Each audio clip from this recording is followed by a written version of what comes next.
Hello, happy Frequency and Flow Friday. This space is devoted to helping you raise your frequency so you can live in optimal flow. We just had a first quarter moon. There is action, and we are going into a full moon in Leo. You can read about that here. You can also journal with it if you have moon cycle memoirs. Also, Moon Cycle Restart was a really great class. It carries us through the whole entire year. You can still sign up. That's a little friendly moon guide to help you flow and manifest through in and through with the moon the whole year through. But read about that full moon Leo that is happening next week. So you can tune into that. And if you haven't taken action yet for the first quarter moon Wednesday, you can still do that. I think that the energy is still here. And as we approach the full moon in Leo, I want you to think about how can you build up energy to align with your visionary leadership. Choose position 1, 2, or 3, and let's see what comes to you. All right. If you're choosing position 1, you get design. So think about the life that you are wanting. How are you designing it? What are you saying yes to? What are you saying no to? There's a sense of don't give up, but also look at protective personality. I'm certified in energy codes. And in energy codes, we have this idea of protective personality, or are we living in soulful living? And protective personality can be a really low vibe.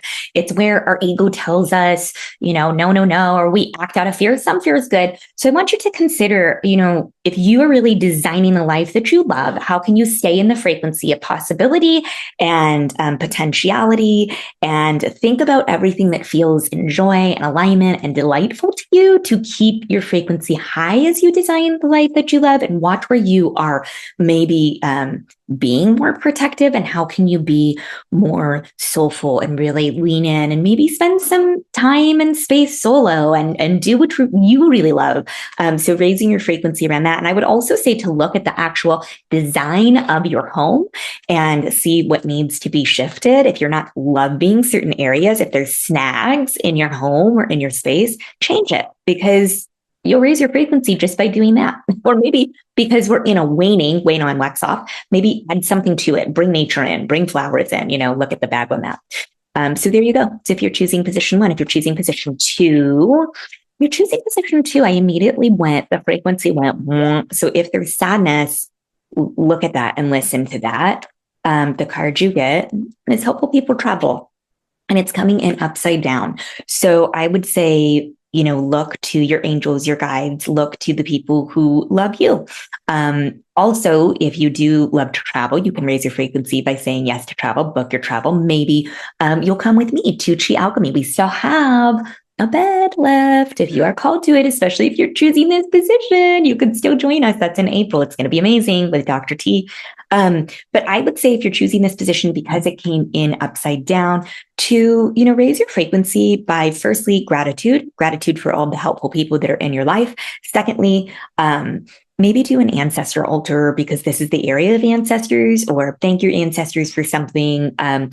Give an offering. And thirdly, if there is travel that you're wanting to do it and say yes to it. And if you can't afford it at the time, or, it doesn't make sense to do, then raise your frequency by maybe planning or doing a vision board about it, or like a little, collage about where you're wanting to go, or set a goal for travel, journal about it, or, but raise your frequency around it and be in more gratitude. Shift your some of the lower, denser energies into the high heart feeling. And then finally, if you're choosing position 3, you might be working too much. But if you're choosing position 3, I pulled 2 cards today because 2 cards wanted to come. So no, there is an NO in no, and then also the fire element card.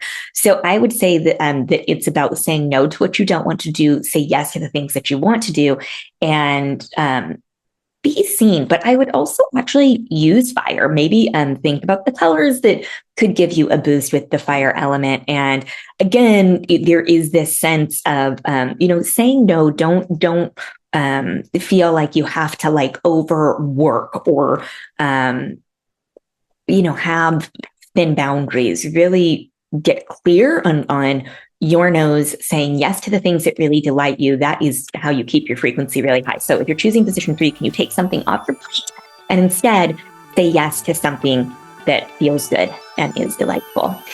No matter what you chose, I hope that it has helped, and I'm sending you so much love.